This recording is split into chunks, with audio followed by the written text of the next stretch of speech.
Welcome to the first ever S-Class Game of the Year podcast. As always, I'm joined by the visionary of video games. It is Robert, and I am your host, Justin. What's your epithet? I was juggling a few. The neophyte of Nintendo was one of them. But you're not a rookie. I mean, I'm just really bad at video games. No, you're terrible at video games. That hasn't changed in the 28 years you've been playing video games. But I guess maybe neophyte wouldn't be the right epithet for it. I feel like you're the Justin of video games. Wow. I didn't know that I could be honored with such a prestigious title. It's not bad. I mean, when I tell people about Justin, I usually I'd say 80% positive adjectives, 20% negative. I don't believe that at all. No, it's 50-50. I'm surprised it's that high. I can be nice. Well, Robert, what are we doing today? So we are ranking the video games that we played for the first time this year. It doesn't have to have come out this year. It's just the first time we played this game would be in the 2021 calendar year. Right, Justin? Exactly. So if we played Atari Pong for the first time in 2021, this would be on our Game of the Year list of video games. And it would be number one. Out of respect for the Atari and because the gameplay is phenomenal. It really is. It's unbeaten, unmatched. Ever since the 1980s, it's been downhill ever since. Super Smash Brothers, sometimes. Nothing on it. It's garbage. Speaking of garbage, let's talk about the games that we played this year. Okay, guys. So before we go through the whole list, the way we will be doing this is the Let's Fight a Boss or old school giant bomb method of elimination. So Rob and I will be taking turns of cutting one video game from our list. We have the right to veto one another, cut deals, just discuss them. And ultimately, this list will be a complete compromise for both Rob and I, and for all of you that are listening, because you will not like this list at all at the end of the day either, probably. Probably not. So, Robert, why don't we just go through and list all of the games? I'll start naming them and I'll pass it off to you. Go for it. So, number one is Animal Crossing DLC, Blossom Tales, Bravely Default 2, Zelda Breath of the Wild, Celeste, Hades, Inside, Kingdom Hearts 1.5, Mario Golf, Mario Party. Rob, why don't you take it from there? Also, that's Mario Party Superstars, Justin. Mario Party Superstars. There's like 12 Mario Party games. You need to be a little bit more specific. You could have added that because you were the one who played more of it. Regardless. After that, we've got Metroid Dread, Monster Hunter Rise, New Pokemon Snap, Nickelodeon Brawl, which I think also has more to its name than that, Justin. Paper Mario Origami King, Pokemon Brilliant Diamond, a.k.a. the worst game on this list, Pokemon Unite, Spoilers. a.k.a. the second worst game on this list, Fuck out of here. Stardew Valley, Super Monkey Ball, Banana Mania, and Tricky Towers. Okay. Rob, you ready for this? Oh, yeah. Okay, Rob, I will give you the honor of the first ever S-Class Game of the Year cut. Oh, it's Pokemon Brilliant Diamond. I saw this coming from a mile away. It is worse than the game that came out, 15 years ago now? It is a worse version of Pokemon Platinum. And more expensive. And uglier. There's nothing about it that's better. Sounds like the Game of the Year to me. Oh, it was atrocious. I mean, for you, I'm sure you'd love it because it's incredibly easy and you have to be brain dead in order to lose a battle. Wow. So I don't think I've ever different. lost a game of Pokemon. You've definitely lost a battle at some point or another. Even I have. But you're not good at Pokemon, so that's a different story. I went through the entire game without losing a single battle. So you finished it? Yeah, and it was piss easy. And it was like one of those things you just play angrily through. So you spewed a lot of anger at this game on the last podcast. Is there anything new to note, or is it just more of the same since last time? No, and, some of these games that'll probably be higher, I dropped after a few hours and didn't finish. But, at its core, Pokemon games are fun to play.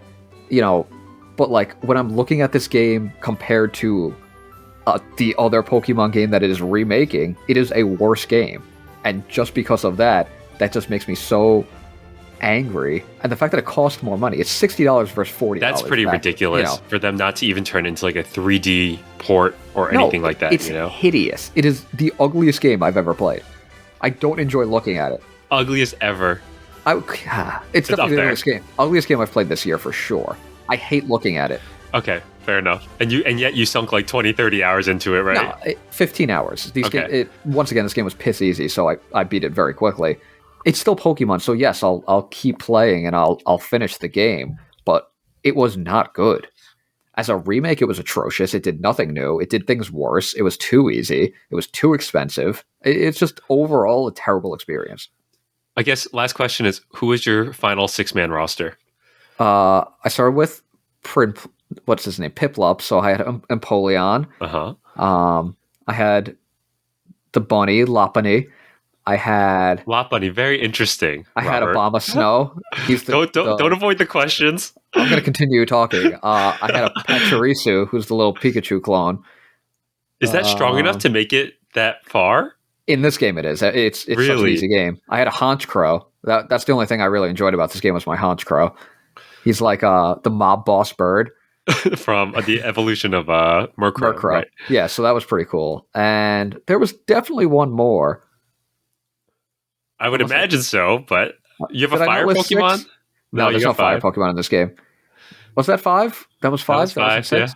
Well, somebody else was along for the ride. Oh, it was Toxicroak. The Toxic. evolved Okay. form of Krogunk. The fighting poison guy. Because I wanted to do all Gen 4 Pokemon. That's good. So this is a different team than the team you played with 15 years ago. Yeah, I'm sure.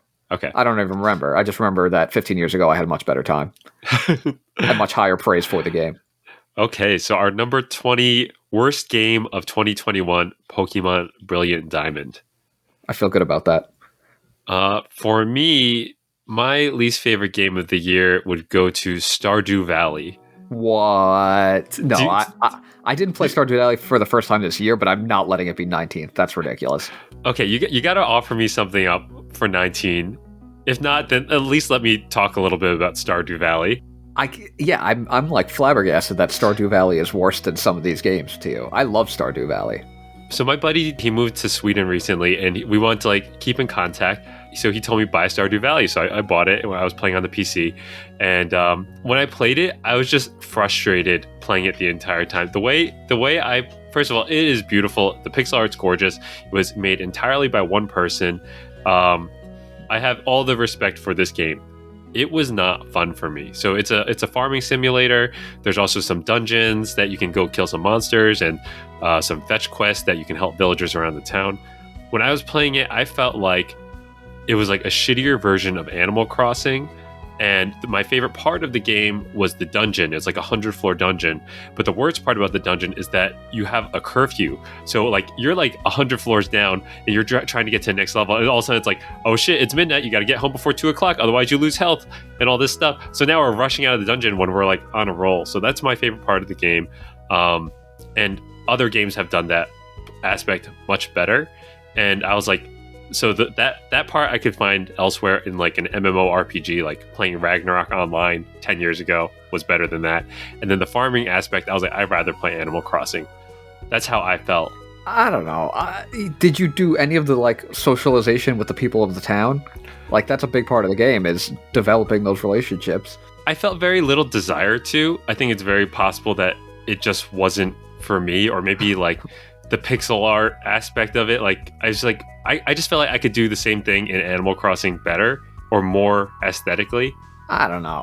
Animal Crossing doesn't have actual relationships and storylines. Not the new one, the old one. It sounds like to me that you didn't actually play this game. You played like the multiplayer aspect of it, which is like maybe 1/10 of the game, which is the monster fighting, and then you didn't really love some of the features of that, and you said, no, I hate this game as a whole. But you didn't really play the game. I respect the game. It wasn't for me, and you're probably right. I probably didn't play enough of the game to get the benefits out of it. But even so, I didn't want to build the relationships with these people. Like I talked to like this one Irish fellow called Shane. I talked to that lady who runs the store. I'm like, why am I doing this? But it sounds to me like if you were to play Pokemon Red and only do the casino and then say, I didn't have fun doing the casino, this game is terrible. You didn't play Pokemon. You played a casino simulator. What can I tell you except for this is what I played of Stardew Valley, and I couldn't get immersed in it. Like I didn't have the desire to go further with the relationship building, and I didn't Like the farming was just like annoying. I was like, okay, water this plot, water this plot. Like it just felt like ongoing tedium when I was playing this game, and that's just me personally. It just sounds to me that you didn't play the game. I did play the game. Like I'm listing all the things that I did. I didn't get deep with it, but I didn't enjoy the parts that I played of it, and that's just how I feel. Okay, So I if mean that's fair, but it's wrong. that's my opinion, Robert, offer me something but else. I've told you this is a great game with a great it's a great life simulator, so much better than Animal Crossing because Animal Crossing has maybe 10 pages of dialogue altogether. It's such a poorly written game, but Stardew Valley actually has substance to it. I just can't believe that you played the monster battling part of it, was kind of mad on it, and I was like, this game stinks. It's a farming simulator. I know. I mean, I didn't know what it was walking into it. I just like played it because DJ told me to. And then I told my other friend, I was like, man, that's a shitty Animal Crossing. He's like, dude, you're so wrong. He's like, it is not bad Animal Crossing. It's good Harvest Moon. Harvest Moon. It's the best Harvest Moon game. And I was like, that's great. I never played Harvest Moon. I don't think I want to play Harvest Moon after playing this. This just sounds like a mindset problem. It's like this. Like you would never really get into Halo or Call of Duty, right, Rob? No, I don't really like those types of games. It's not because they're bad games. They're just not for you. And that's what I'm saying with this. This is not the objective best game of the year. Otherwise, we'd all have everyone who doing game of the year would have the same list. This is our game of the year, and that's why I'm saying I did not have a good time with Stardew Valley. If you want to offer something else for 19, give me something from this list. Okay. Pokemon No, Unite. fuck no. That is one of my favorite games of the year. Pokemon Unite is absolute garbage. How many minutes of Pokemon Unite did you play? 0. And I will never touch it. So you don't even have a real argument. You're like, it's grimy as fuck, but it's slightly grimy, but you didn't even play the actual gameplay. I don't need to. You can't cut it here. Money grubbing piece of garbage. The game is entirely... I did not expect to be arguing with you so much at game 19. Look, I would have said Pokemon Unite as 18 anyway. I'm not letting Pokemon Unite go this early, so you have to give me something else. No, then Stardew Valley's not going. That's what I'm saying. Either. Give me something else. If you want to put them, I can put them at 9 and 10 right in the middle. But 9 and 10 or 18, 19? No, 9 and 10. I'm saying we put them both in the middle because that's for me, fine. I'm not necessarily arguing that Stardew Valley has to go right now. It's not making it to the top 10 for me, but I'm saying give me something else because Pokemon Unite was one of my favorite games of the year. And I'm telling you, Pokemon Unite for me, what it's going to be. I understand that, and the compromise is they both. We have to go from 20 to 19, Rob. We cannot put those two. We will cut those when we get there. If we were both not willing to cut. Why do you have to be so?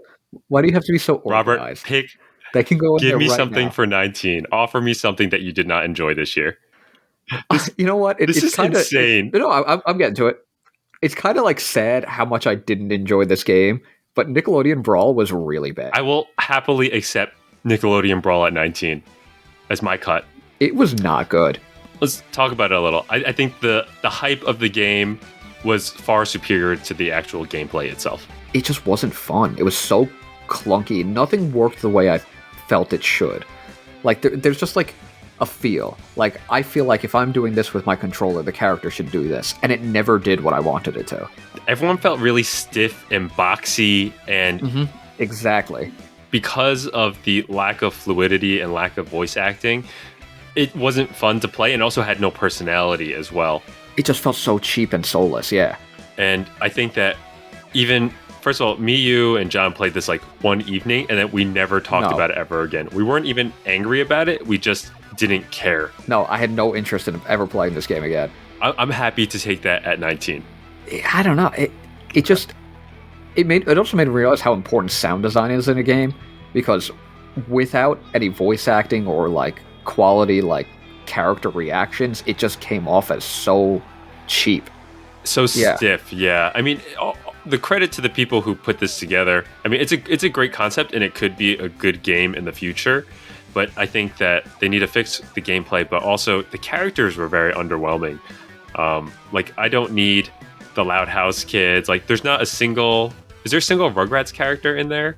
Reptar. Oh, Reptar is the only character who's like not even a side character. He's like a feature character.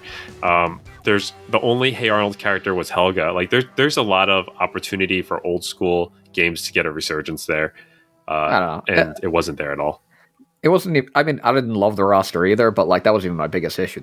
If that was the roster and the game was actually good, I would have had no complaints, but the game just wasn't fun. Without a doubt, Yeah. I'm in agreement with you. All around, totally mediocre game. Good concept, though. 100% agree. Okay.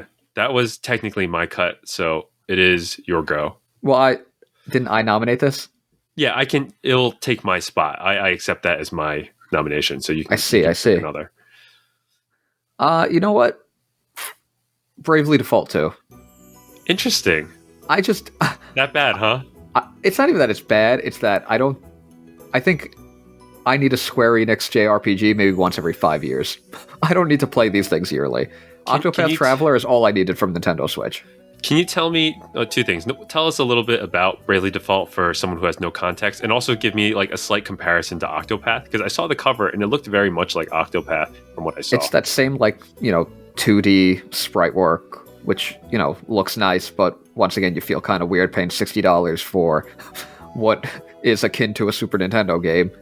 And is it beautiful, like the way Octopath was? It is. Not, it's nice, not quite? But I don't know. It's just kind of tedious and kind of boring. And the battle system is your classic turn-based battle system. I mean, there's the Bravely Default system lets you kind of use more attacks in one turn at the cost of sitting out the next few turns. And it's, there's some extra strategy to it, but not enough to make this engaging. Did you have any fun with this is my question, because I could offer you something and let this go a tiny bit further, because this is like a AAA game. No, I kind of got bored. I mean, I only paid $30 for it, but okay. I don't know. I didn't enjoy it. So that will be number 18, Bravely Default 2. Of what I've played, that was probably, not the greatest. It's not as offensive as Brilliant Diamond, but it wasn't fun. I at least had some fun with Brilliant Diamond. I had no fun with this. Do you think that Bravely Default is anyone's like top 10 game of the year that when they played it? Like, do you think some people love this game? I'm sure. Yeah, I mean, people loved the first one, and its sequel. Somehow this isn't the second one. There's Bravely Default, Bravely Second, and Bravely Default 2. That's highly confusing. That's Square Enix. Interesting. Okay, so that is number 18. You want Stardew Valley to go quite a bit further than this, right? Yeah, even though you didn't play it. I cannot have it gone this early. Okay. I would argue. So I'm not trying to cut it right now. I'm just saying that I would argue I have more influence over where it goes ultimately because I played it this year, and I know that you've played it in the past. But you know what I'm saying? I get what you're saying. That's fair. You definitely have say in it because you have played it in the past. But I just want to put that out there. But I will cut. Let me see. I have some notes. I will cut Blossom Tales. I can't argue there. I didn't play it. Okay, so Blossom Tales is a very cute Link to the Past remake. It's like a 2D adventure game, kind of like it was on the NES. It's very cute and charming. It starts out with this old grandpa telling his two grandchildren, let me tell you this story about this. They're like, Grandpa, tell us a story. He's like, let me tell you about this little elf boy who wore this green hat and saved the kingdom of Hyrule. And before he can finish, like, we heard that one before. You told us that one. He's like, oh, okay. Let me tell you about the kingdom of Blossom Tales instead. And so it right off the bat is telling that it's paying homage to Zelda. The pixel art, it's okay. I don't particularly love it. I think the characters look like little Lego pixels. The game is charming because while you're playing the game, you kind of get a fourth wall break with the little kid saying, Grandpa, I want that guy. I want the main character to be a girl. He's like, oh, okay. So you transform into a girl. Or like you're playing and there's like a monster. He's like, oh, it should be elves, not that. So they'll poof and then it'll change. I bought this game for $4. It was cute. I got through 2 dungeons. The dungeons are cool. There's like a forest dungeon with golems and druids, and there's a fire dungeon with lava and shit. But once I put it down, I had absolutely no desire to pick it back up. So once again, a respect for the game. I don't think I'll be playing it again. But do you like 2D Zeldas? I think this might be my first general? 2D Zelda. Okay. So I think it's, as someone who didn't play a lot of old school video games, jumping, I don't have the nostalgia that would really suck me into it. that someone who used to play NES or SNES Zelda games would be like, oh my God, this is what I've been trying to find for 15 years, that feeling again. So this is a brand new experience for me. Sounds like something I might actually enjoy. I think you might actually enjoy this one. And if you can get it, I think it's like $20 regularly, but on like certain days it's dropped as low as $4. Wait for the sale. Yeah, so I think it's got 5 dungeons, maybe 10, 15 hours of gameplay. I think it might be the right game for you. All right. This one might be worth checking out for me. I mean, I'll let you leave it there now because I can't say anything about it, but... Yeah, I think it could go higher in our Game of the Year next year. Or we have to decide on the rules for that if you can make a second appearance. But that's where it's at right now. I'm not going to argue with you there. All right. I'm going to make this one quick. Paper Mario Origami King. All I have to say is it's not Paper Mario 64. It's not Paper Mario The Thousand Year Door. I just want an RPG with real partners. That's it. What are your partners like this time? Generic Bob-omb, generic Toad, and they don't stay with you. They leave after like an hour. They're AI simulated, right? Like they're AI controlled. You don't control them in battle, and the battle system is one of the worst things I've ever experienced. I've wanted to check this out, but I didn't get to it. I'm curious because I saw like the spinning wheel type of deal. It is the worst battle system I have ever experienced. So at number 16, Paper Mario Origami King. Honestly, it should have been lower, but I had such strong feelings about Pokemon that it had to be Pokemon at 20. But this game at least looks good, and the writing actually was better than the last 2 Paper Mario games, so I give it some credit there. It's just such an unfun game to play. Okay, fair enough. I want to get some feelers out there for some of the games that you have played. Actually, I know what I'm going to cut, but you might not like it. But I want to hear a little bit about Kingdom Hearts 1.5 as well as Monster Hunter. Like, you don't have to give me a full summary, just like how you feeling on those. I mean, we can knock out Kingdom Hearts because I didn't play more than a couple hours of it. Did you enjoy it?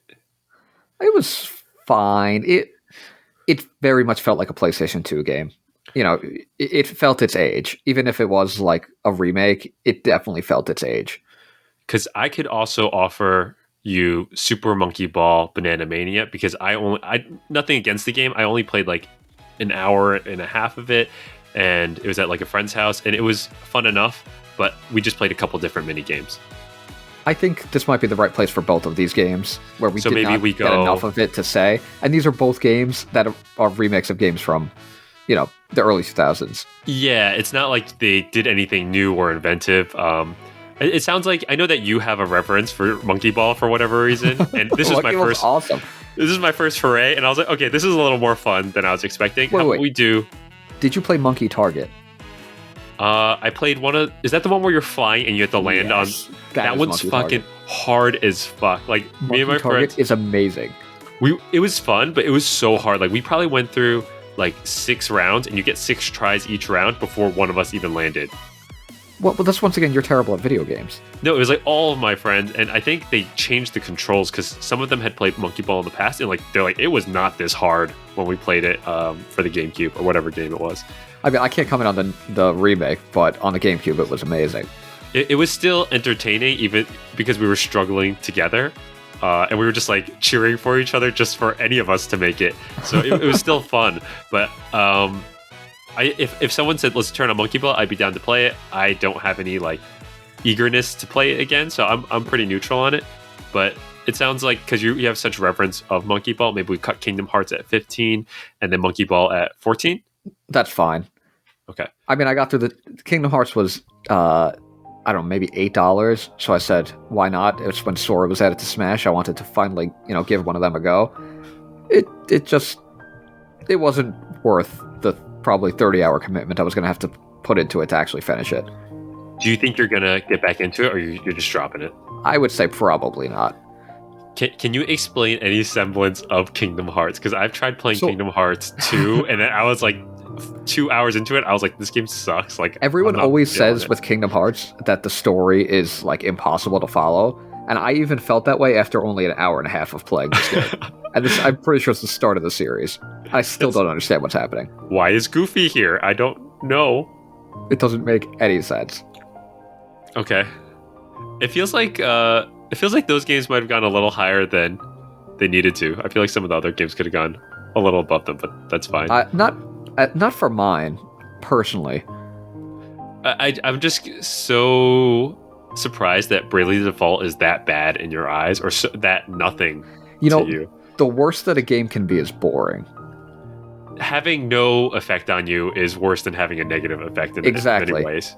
Paper Mario was frustrating because of how terrible the battle system is, but it was still a well-written, kind of fun to look at game for however brief a time that I played it, because the battle system kept me from going any further. Obviously, the battle system was worse than the Bravely Default one, but Bravely Default was just boring and nothing to it for me. Got it. So I think Kingdom Hearts was my cut, and Super Monkey Ball was your cut, technically? I don't know how that worked out, but yes. Okay. So it is my turn again. Okay. You enjoyed Mario Golf, right? It's complicated. I enjoyed quite playing a few hours online into it with friends. Right. Yes, I did enjoy doing that. But the game itself, if you don't have friends, it feels lacking in content. That's probably why I didn't enjoy it. Well, because you have friends, yeah. It was also kind of too easy. You had almost too much control over what was happening. It was kind of boring. I only played it with you guys a couple times, and like we were just kind of like shooting the breeze while we were playing it, and I couldn't get into it or feel the intensity. I didn't really feel the stakes of winning a match. But maybe that's just me, and I'm not a big golf guy. I can let it go a little further if you'd like it to. I mean something else. This is a problem with a lot of these games, honestly, that Nintendo has released in the last few years with the Switch, is that I'd rather play the version that came out on the GameCube. This is a worse version of a game that came out 20 years ago. Has it innovated at all? Like, did you get new characters? I would argue that it did less. It's devolved. Okay. Yes. I could offer you Celeste if you want to let Mario Golf go a tiny bit further. And Celeste, do you know anything about it? Yeah, I know it's a very difficult, one-room platformer, right? It's a pixel platformer. A room that you have to get by. Yeah, and I don't they have a kill counter, so they let each death be something that you own with pride. Don't feel bad about dying. I think I was at 480 kills when I left off, and I wasn't even in I was maybe in the 4th dungeon when I last played it. I think the part that I like about Celeste is the overarching story is sort of this metaphor, or not even a metaphor. It's talking about mental health. So you play as this girl called Madeline, and she has really low self-esteem and probably some depression, and it's kind of, she has to climb up this mountain, which is sort of symbolic of her mental health. Mm-hmm. I really like that they tried to tackle this issue. I didn't see it that much, to be honest, but I also didn't get far enough. There is one instance that kind of resonated with me. There's this really anxious ghost who owns a hotel, and he's always hating on himself. He's oh, I'm so stupid, I'm an idiot. And at the end, he becomes a boss. All of the hotel starts mutating based on his negative anxiety, and you have to help him get over his anxiety and clean up the hotel and help him kind of pass on. I thought that was kind of cool. Mm-hmm. But there was one point where I got super stuck, and then some of the earlier games, I just didn't feel the desire to carry forward with it. So I like what it was trying to do, and maybe I didn't get everything out of it because I stopped early. But I'd be okay with letting it go. It seems like there's quite a few games that we like as a concept, but just can't bring ourselves to actually play through, which is, I don't know what that says about us or or the games. I mean, a lot of these games have rated very highly. Not that I care what IGN and them say, but Celeste got several Game of the Year or several awards for indie games, and I think it's a cool game, but it just wasn't fun enough for me to continue to want to play. Yeah, I mean, it sounds like the problem is us. I think also we're getting older. If I was a kid, I would fucking power through this game and make it to the end. But now it's time is precious. You work 40, 50 hours a week, you have a weekend, you have to cook dinner, all this stuff. You want something that's just hard enough where it's fun and challenging, but not so hard that you're frustrated and be shit, I have to sleep in an hour or two. Yeah. You know? Yeah.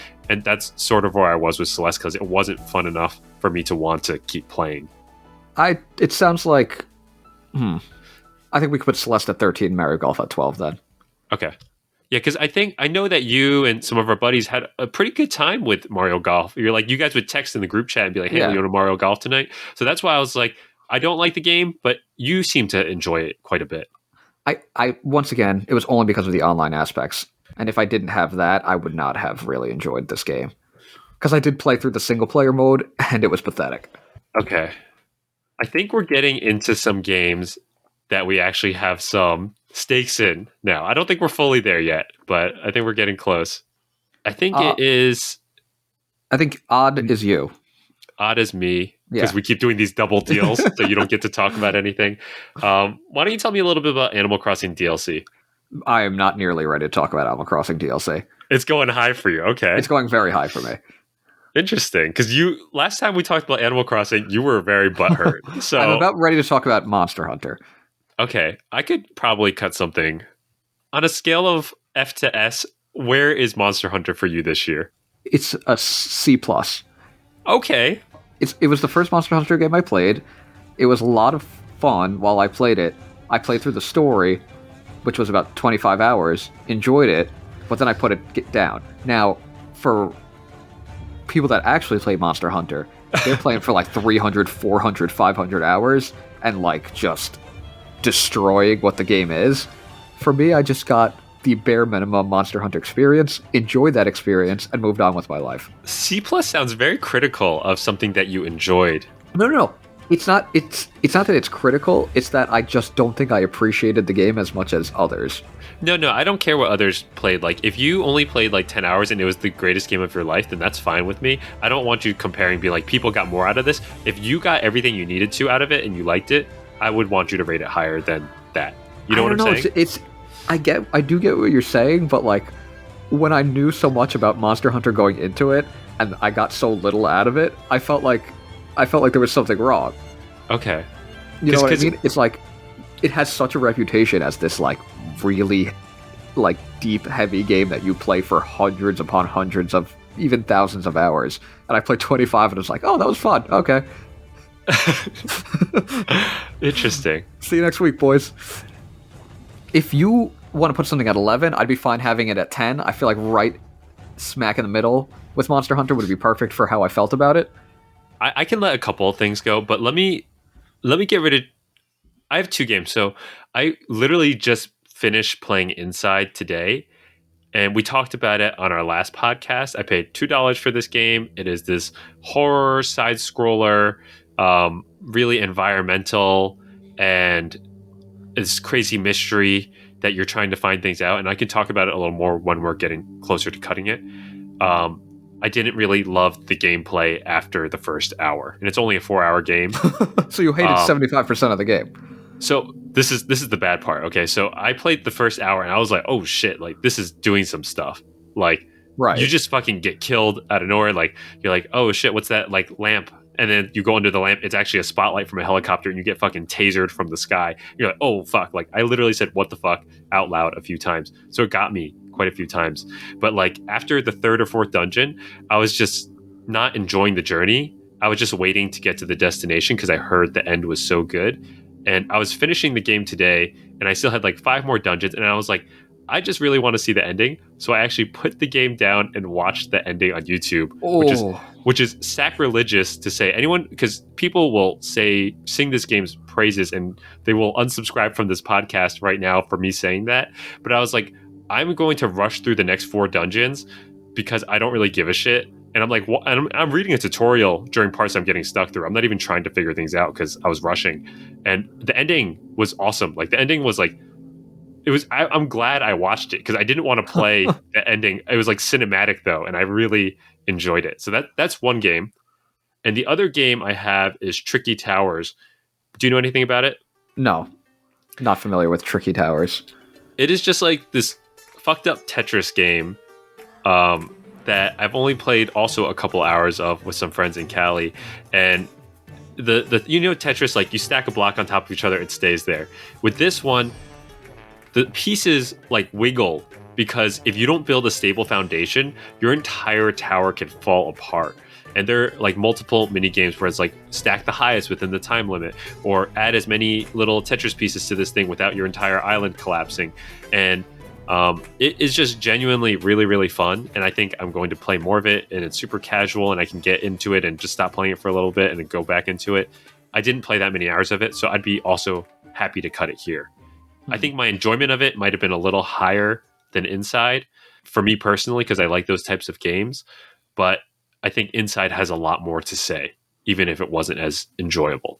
I don't know. It feels like you really didn't like Inside as a video game, though. I think Inside would have made like it was cool as a video game, and it was awesome as like a cinematic experience. Like, oh fuck, like I think it elicited more emotion, or surprise from me, which is why I'd be willing to let it go further than Tricky Tower. But it feels like you wish it was just a visual novel, because that's essentially how you played it as anyway. It sounds like when it came down to it, the gameplay of this video game was not something you enjoyed, to the extent that you'd rather just watch it on YouTube. I'd say like 50% of that is true. Like it's a puzzle platformer, so sometimes I did enjoy it, but after a while, like fucking water levels fucking kill me. They always do. Like I hate them. Also, it's like a 2.5D game, which I've never heard of, but it's a side scroller, so it's like 2-dimensional. But there's also some things in the background, so I had trouble figuring out what can I interact with, and what was just a background piece at times. So that was frustrating. So sometimes it was fun, and sometimes it was frustrating. I think for me personally, I mean, they're both my games. I'd probably cut Tricky Towers first, because I only played a couple hours of it, and right. I'll probably get back into it, but I think Inside has a lot to say. So I'd be willing to cut Tricky Towers now. All right, that's your call. I didn't play any of these games. It just sounded like to me that you severely disliked actually playing the game of Inside more. The middle 2 hours, yes. The first hour was like, hell yeah. And then the next 2 hours was like, okay, when is this going to get? Because I think the novelty of the surprise wore off. I was like, oh shoot, this guy shot me. Oh shoot, why are there these dead pigs laying on the ground? Why is there zombies? And after I got that many what the fuck moments, I was kind of like, okay, like the novelty has worn off me, and now I'm just trudging through it. So what are we doing? Tricky Towers, then it's up to you based on how I talked about Inside. Do you think Monster Hunter should go first? Yeah, I think I could put Monster Hunter ahead of Inside. Okay, so Inside at 10. And then Monster Hunter Rise at 9. Monster Hunter Rise at 9. I'm cool with that. Well, I feel at this point it's only fair to put Stardew Valley. I think Stardew's got to go. Like, no sense in talking about it anymore. We already had this argument. I am fine with giving it 8. That's so high considering you didn't even play it this year. I love Stardew Valley, though. This is one of my least favorite games of the year. I'm happy to let it go here. I'm not even happy. I'm just like, fine. I'm surprised. Accept that. You know what? It sounds like we played a lot of games that we were like a C or lower on this year, is what it sounds like. Yeah, I mean, I'm still not at something I loved yet, so yeah. Yeah, like a lot of these games could go in whatever order, and I'd be like, that's fine. I think I only have a few dogs in this fight, and they're standing strong. So it is my cut technically. Okay. I know that you want to get rid of Unite soon, and I'm okay with that, but I want to talk a little bit about Mario Party. Okay, I mean, I really enjoyed this Mario Party, to be honest. I absolutely hated the first Mario Party on the Switch. I felt it was such a lazy game. It had 4 boards. They were all squares. There was no challenge to it, no, like, feeling of actually being in control of anything happening. It was, the stars cost, like, 10 coins. Your rolls only got, like, you only went, like, 3 or 4 spaces each turn. It was just such a letdown. But this was basically,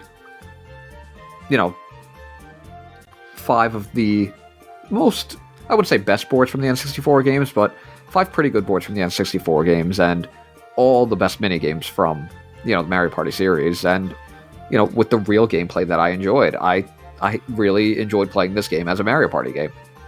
I would agree with you. I think you love Mario Party way more than I do. You're also much better at it than I am. Let me ask you a question. does Mario Party elicit any feelings for you, or is it just a fun party game? Because for me, it is a fun party game that I'm just like, someone says, you want to play Mario Party? I'm down, but I'm never the first one to suggest it. And if I never played it again, I wouldn't cry about it either. No, I mean, I definitely enjoy playing Mario Party. I definitely have had lots of fun experiences with Mario Party. I definitely grew up with Mario Party. So for me, it's like, it is one of the more important series that I have positive memories with, mostly positive. Okay. I have my most positive experiences are your negative experiences, and I love that. No. There's been one negative experience. There's been one time where I've lost a game of Mario Party with you. Didn't we play another one at Johnny's house and we beat you, or the computer beat you? Oh, but that was funny. That was like, we all enjoyed that. That's when it was you, me, and John, and then Donkey Kong on like Donkey Mania Kong, right? I was like, us. Wario or Donkey Kong, and we set it on hard, and he wrecked us. No, that was fun. Those were my two most enjoyable. I have three actually. Another one at our friend's house where he kicked the N64. That was fucking great. So my favorite, the hidden star. My favorite experiences with Mario Party have less to do with the game and just people being butthurt. Are my favorite parts of Mario Party. That is the fun of Mario Party. That's true. That's reactions also true. of others. Can you tell me a little bit about Pokemon Snap then as well? Because I know that you played this and you enjoyed it, but I don't know how much you enjoyed it. I would say I really enjoyed it. I would say that there was only one thing about it that I didn't like, and that's there were no like evolutions. Like in the original Pokemon Snap on the N64, you could make Pokemon evolve. Remember, you could push fucking the Charmeleon. Throw apples at the Charmander? Yeah, you could push the Charmeleon into the lava, then it evolves into Charizard. Like things like that are not in this game. You can't evolve the Pokemon. So I felt that took away from kind of the puzzling aspects of it. But there were a ton of Pokemon, a ton of environments. It was really pretty to look at. There were a lot of different routes you could take in each map. There was a day mode and a night mode, each having different Pokemon. I really enjoyed this game. I thought it was worth the 20-year wait for a new Pokemon Snap. I think it was done as well as it could have been. It had free DLC, which was awesome. I really it wasn't evolution. You would say it wasn't just a shitty remake cash grab. No, it definitely wasn't a cash grab. They put a lot of effort into it. They added things that made it their own.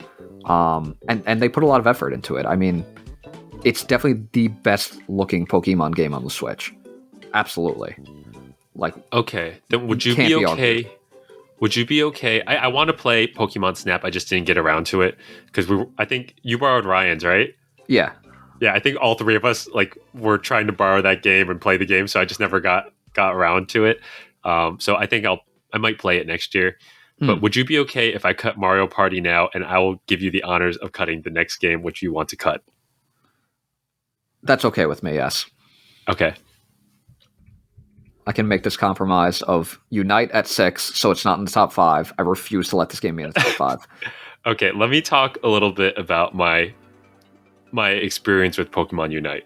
So, do you even know how the gameplay works, Rob? I know you don't care, but I do. Know? Yes. Okay, so you have this. It's an online Switch game, or it's also a mobile game. You have to score goals on the opponent, and whoever has the most points at the end of 10 minutes wins.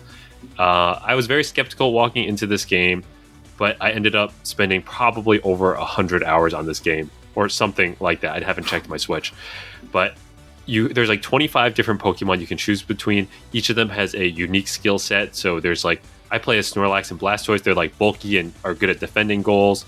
There's guys who are just so fucking strong. They'll hit you and kill you in a couple hits. And sometimes it's really frustrating. Sometimes you'll be on a team with a bunch of 10-year-olds and they're walking backwards away from a firefight and you're getting murdered when they could have helped you. But my best experiences with this game were playing it with my friends, and they're my group of friends from California that I've mentioned a few times, and they'd be on speakerphone and they'd be yelling at me yo, go down, or go center. And we would play for 2 or 3 hours at a time. So it was a really fun way for me to connect with them. There are absolutely some grimy things about this game. It is free to play. There's 5 different currency systems in the game to try to confuse you into spending money so that you can level up your items to make your guys stronger. They patched some of it out so that you don't it's not necessary to do that. This is one of your biggest gripes. They have costumes for $40, which is ridiculous. But for me, it's like I didn't spend a dime and I got a lot of enjoyment out of this game. I can understand why you hate it, but I think in terms of gameplay, it was genuinely a good time for me. Well, I'm glad you had fun.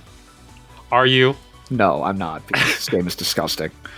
I think if you gave it a try, or if we played it as a team and you opened your mind to it, you might actually enjoy the gameplay. But I don't think you ever will. My problem is that this game is why a game like Pokemon Brilliant Diamond is so bad. It's because Pokemon can put such little effort into what they make and still make so much money and take advantage of people. I don't think that this game is the root cause for I'm your not saying Pokemon it's the root Brilliant cause. Diamond. I'm saying it's a gigantic representation of the state of the franchise. They're the same problem. Yes. I would argue that Pokemon Brilliant Diamond is lazier and a worse game, whereas this game, at least they're innovating on the Pokemon franchise and they're opening the door. Are they, though? They're putting a skin on, a gameplay that has existed for many years. Yes, but I would have never... If someone said, come play League with me, I'd be like, fuck off. But now I've experienced this type of gameplay that I have never played before just because of the Pokemon skin. So in a way, they're using their powers for evil. In a way, they're also opening doors to people. That's what my argument is. It still pretty much sounds like grimy evilness to me. It's all capitalism, without a doubt, but it has some external repercussions. It's like putting like a Pokemon thing on a Monopoly board and selling that. You know what I'm saying? If you've never played Monopoly, you pay $15 for the board game and you're done. This, I paid $0 for the game, and I soaked a lot of hours. It's not about you. It's about the kids whose credit cards are preloaded onto their Switch, and then they're blowing through it like it's nothing because they don't realize what's going on. I don't disagree with you. I think there are absolutely grimy aspects, and we're just arguing for the sake of arguing because we are in agreement that this is getting cut at number 6. I'm not arguing with that. I'm saying for me, it was probably my top 3 game of the year, and I'm happy to let it go this far, and I had a lot of enjoyment from it. I'm just going to end it at this. As somebody that absolutely loves Pokemon, I absolutely fucking hate Pokemon. I can understand where you're coming from. Thank you. At number 6, Pokemon Unite. And then at that point, at 5 is going to be new Pokemon Snap. Wait. Rob, why don't we do a quick read-through of 20 to number 6 just to go over what we've done so far, and then we'll 5, because I have already said that it's new Pokemon Snap. Okay. You gotta ruin the top. There's no top 4. It's a top... You ruined it. No. There's a top 3. We don't need the pomp and circumstance for the top 5. Fine. We will go one. You gotta ruin everything. Fine, we'll go one more. You gotta be so extra with everything. This is on you. I'm seething right now. So you took my cut at number 5 for Pokemon Snap. Once again. We have 2 games each in this. Yes. Well, one is a DLC. Huh? One of them is a DLC, and that's the one I'm looking at. It is your cut technically. If you feel strongly, you can try and cut one of mine, but I don't think it's gonna happen. Let's see. I think at this point I could get rid of Happy Home Paradise, which is the Animal Crossing DLC. I'm willing to get rid of it here. It probably doesn't deserve to be in the top 3. But it was dude, a lot of fun. From the way we've talked about this, we have not enjoyed a lot of video games this year. So maybe it does deserve to be in the top 4, top 3.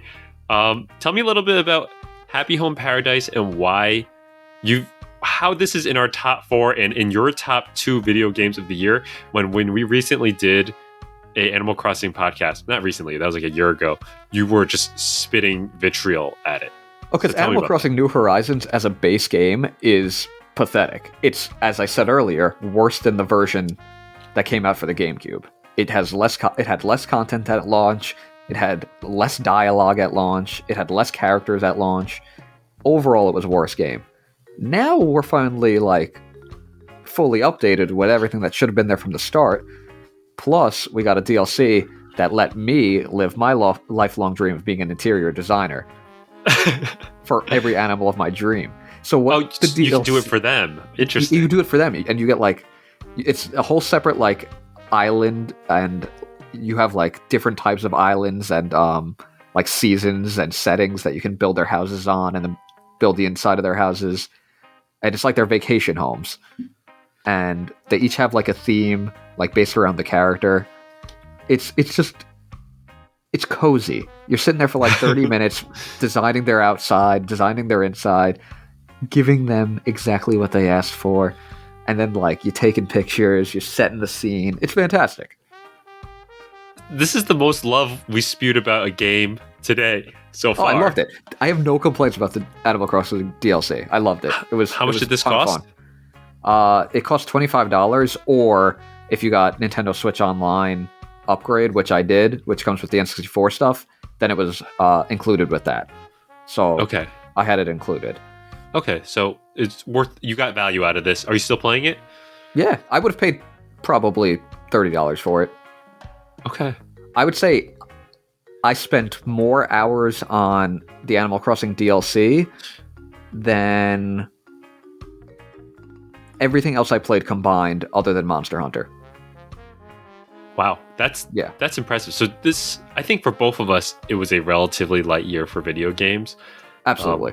For me, at least, my top 3 games, I probably put like 200 hours into, but then everything else I probably put like 10, 15 hours into, which just shows like why 5 through 20 have been on the weaker side for us. Like we're not like, it's like F, C, and then A and above, it feels like. Yeah, I mean, this year was definitely feeling the results of the pandemic affecting video game development, because not a lot of good new games actually came out. Yeah. Rob, are you ready to go through our 20 through number 4 games? I guess so, because we have to have this special announcement of our top 3. Fine, we'll cut this. Let's just do it at the end. It's only 3 fucking games. You're such a little shit. Well, we're gonna sit here and read through 20 to 4. You're right. It doesn't make sense when we're this close to the top already. And aren't we gonna have it visually on the screen anyway? No. Oh, we're not. No, I wasn't planning on it. I'm cutting all this part out. Oh, I figured as much. Okay, number 3. I know you only have 1 dog left in this fight. Well, I mean, I've played Breath of the Wild, so... Okay, right. Hades is the only thing I haven't played left. So, I just want to feel out how much you enjoyed Metroid Dread. We talked about it last time. You really enjoyed it. It was 5 hours. Not Do 10. you think... 8. Maybe 8 or 9. Okay. Do you think it is better than Breath of the Wild? No, absolutely not. So, I know... So, okay, so let's talk about all these games. You know very little about Hades, right? Yeah, no, I don't really know anything about Hades. Hades is easily my game of the year. So, for me personally, and I don't know because I only played it if it will make it there, but like a long story. Basically, I was going to go on this epic road trip, my first plane travel since COVID for a year and a half. I was going to go to Las Vegas, party there, go to Grand Canyon, go do a bunch of hiking in Arizona and all this stuff. And I ended up getting trapped in the airport in JFK for 4 hours. And all I had with me was my Nintendo Switch and Hades. And it was my first time I played it. And that flight ended up getting canceled after waiting for 4 hours. They relocated it so that I have to fly out of Boston 2 days later, where my friend would have already driven way out of Las Vegas. So like that entire trip got botched. And I honestly do not give a shit because I had Hades for the next 2 weeks and it alleviated all the pain of that misery. You are playing as Zagreus, who is the son of Hades. He is trying to escape from the underworld to find his mother. And along the way, you're being helped by the gods of Mount Olympus. So along the way, like Zeus will give you lightning powers, or Athena will give you a shield reflector energy. And have you ever played a roguelite before? This is my first roguelite. No, not really. So I didn't even know this genre existed, but like basically you have runs. So your goal is to get out of Tartarus, get out of the underworld, and you will inevitably die. And each one, so you'll go back to your starting point, and then each run is unique. So you'll get a different power up from a different god next time. You can choose a different weapon. There's 24 different weapons to choose from, like over 100 different powers that can customize, and you'll stack the powers as you go on. So every single run is like less than an hour. It's like 15 minutes to an hour. Your your power-ups are going to be unique every single run, so it's always novel, and you'll discover new ones where you're like, oh shit, I didn't know that these two powers could combine and give me this superpower. So it's like a non-stop like adrenaline rush because every time you're learning something new about the game. So that's just gameplay, which I loved. I'll give you a chance to get a word in edgewise, unless you want me to keep going. No, I mean, I can't comment on any of it, but it does definitely sounds like you have much more of a poignant feel for this game than I do Metroid, so. So that's what I have to say about just the gameplay, which I've loved. But the voice acting, the art's great, but the voice acting is literally like the best video game voice acting I've ever heard. Like, Wait. Better than Sonic Adventure 2 Battle? it's close. No, it is light years beyond Sonic Battle 2 Adventure. And it is, I was actually invested in the stories and the relationships between these shitty characters that have nothing to do with the actual main objective because the voice acting was so strong.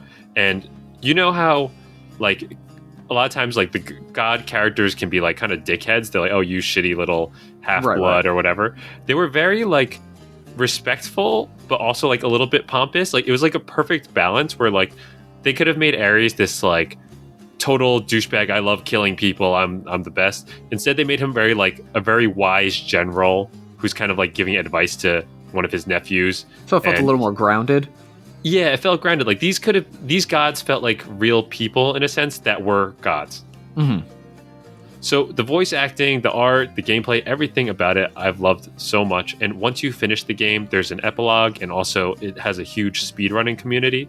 So, like, I have, I beat the game in like 13 minutes after I finished the game, and I sent that to my friend, and he's been trying to beat me for the last 2 months, and he still can't beat my time. So, like, I'm still somewhat playing the game, even though it's like sporadic. So Right. I've been playing this game for like 6 months, and I still have a lot of love for this game. I mean, it sounds pretty clear that that's our number one here. I won't argue against that, because I don't have a lot I want to say about Metroid Dread. It's, you know, it's one of those franchises that Nintendo kind of ignores for 15 years at a time. And then you finally get it, and it's like, oh, okay, this is good. This is what I wanted. I've been asking for this for 15 years. But then it's like, is this 15 years of effort? Well, no, obviously you weren't working on this game for 15 years, but it feels like that because I haven't gotten one in that long. So ultimately, it's just another 2D Metroid jazzed up for the Switch. I enjoyed it, I had fun, it scratched the itch, but I can't say that, like, while playing it, I was like, oh my god, this is the best, this has revolutionized the series. It just felt like another step in the series. And this could have come out 10 years ago, and you would have had similar feelings. And the big difference with this was its, like, stealth sections, which were by far my least favorite parts of the game. They made me miserable. They were so just tedious and obnoxious and not fun. It's the thing I like about Metroid is, like, playing it at that fast pace and, trying to get through the rooms and blast through. It's another game that is, pretty big in speedrun communities. It's the Metroid series, the 2D Metroids. Sure. And these sections just slow you down to a crawl, and then you're just waiting. And you're hiding from these robot creatures that you basically can't defeat. You have a 1% chance of, like, parrying them and getting away from them. And it's just not fun. Every time you get momentum in the game, this section comes up again, and it slows you down. Overall, I still really enjoyed this game, and it's hard as hell in a good way. Like, you enjoy the challenge, and every boss fight, like, you feel like progressively each time you're doing it that you're figuring out how to beat it, and then you finally beat it, you feel like it's rewarding. It doesn't feel cheap when you lose. Got it, okay. But those stealth sections, really knock it off for me and keep it from being that, like, fantastic game, my favorite game, on the Switch. Is it my game of the year? Yeah, for me, of the games I've played. Is it better than Animal Crossing DLC? I mean, I feel like you're sort of knocking DLC down a peg because it's DLC, but when you speak about Metroid Dread, you're saying, yeah, it was a really good game. But when you talk about Animal Crossing DLC, you sound like you're in love.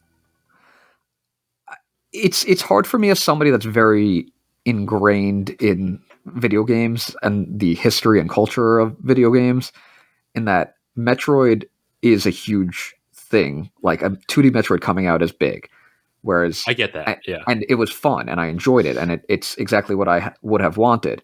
And Animal Crossing was just, it was a DLC where you're designing houses. That's nothing. Yes, I had But more fun with it, But it sounds like it was the perfect thing for you. I it was. understand from an impact perspective, Metroid Dread is that much more important rather than this shitty DLC where you design a house.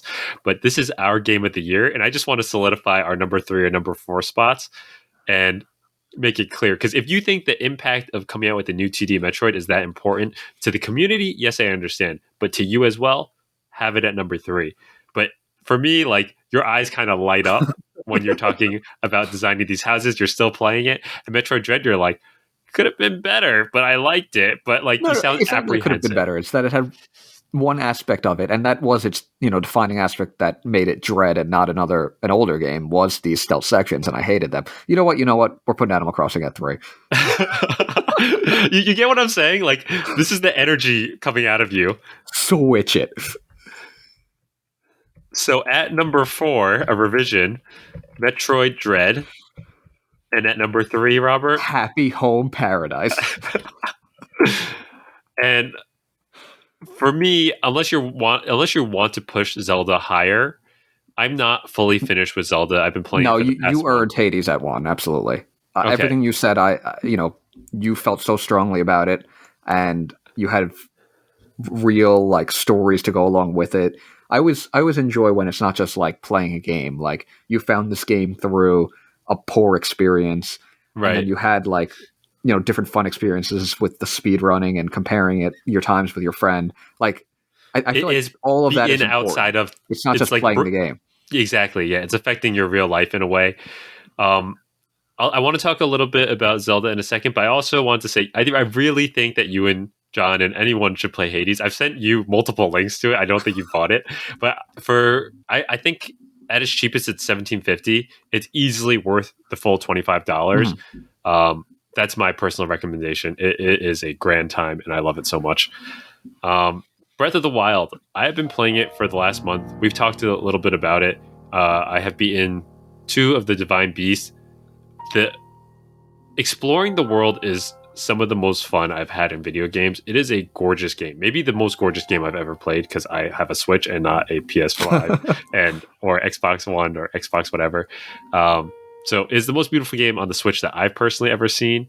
Finding a tower and climbing it and discovering like monsters. Like the other day I was climbing a mountain, a snowy mountain, and this fucked up evil dragon with black, like yellow eyes all over it was there. And I had to get into this mini boss fight where I had to shoot the eyes off the arrows, shoot the eyes off the dragon with my arrows mid flight. And it wasn't the most fun, but it was like, holy shit, like wasn't expecting that. Exploring is amazing. The actual dungeons and the shrines are so tedious and annoying. Like I was playing the camel level recently, and you have to like spin the little tubey things. It's not that I'm too stupid to figure out how to do it. It's that it's like literally just annoying, and it just takes time, and it's not like a fun exploration. You don't really get rewarded at the end of it. It's like checking the box. I didn't really enjoy any of the Divine Beast. It made me just miss like real dungeons and temples. And the boss monsters are like very underwhelming. Like they could have possessed the Ganon could have possessed a local hero or something. You fight that version. It's just like electric Dark Ganon, water Dark Ganon. Right, and here's the same thing you just battled, but the narrative isn't there. Like if they had him possess like the Goron guy, it would have been like, oh fuck, like he's gonna throw rocks at me, or he's gonna be slow footed and really strong. Like there's so many different things they could have done with the bosses in the dungeons. It's a missed opportunity in my book. I can't argue with you on that. I will agree though. Even 5 years later, it's probably the best looking game on the Switch. Is there anything to compare it with? Because it's gorgeous. I love the way it looks. It makes me want to draw. No, I absolutely agree. And I think I enjoyed the shrines a little bit more than you did. But for me, I kind of just enjoyed finding them more than I enjoyed actually doing the puzzles within the shrines. Yes. But like once I found a shrine, I was like, oh, okay, this is fun. I found a new shrine. Because even finding them themselves is hard. Yeah, it was fun because, like, for me, it was like, okay, I finally have a place on the map that I can teleport to later, is how I felt. Also, that was very helpful. We talked about this on Friday a little bit, but you were saying how we're at a different point in the game's life cycle. When you were playing it, it was the only game on the Switch, right? Yes, when the Switch first came out, it was either that or Bomberman. I don't understand why you didn't play Bomberman. So I put 100 hours into this and not Bomberman. For me, it's like I have a wealth of choices, and also I have many things to compare it to. For you, it's like you only had to find these shrines. You're like, why don't I go play completionist mode? And I'm like, I just want to get to the fun parts. Yeah, is how I feel. So two similar but different experiences, and I'm really happy to put it at number 2 for our game of the year, and Hades at number 1 if you're okay with that. That's fine with me. I think you earned it. Okay. Wow, what a terrible year. Robert, are you ready to finally read out our list? Yeah, let's do it. Okay. What do you want to do? You want to alternate? Let's alternate. Okay. You go first. At number 20, the worst game that either of us played this year, Pokemon Brilliant Diamond.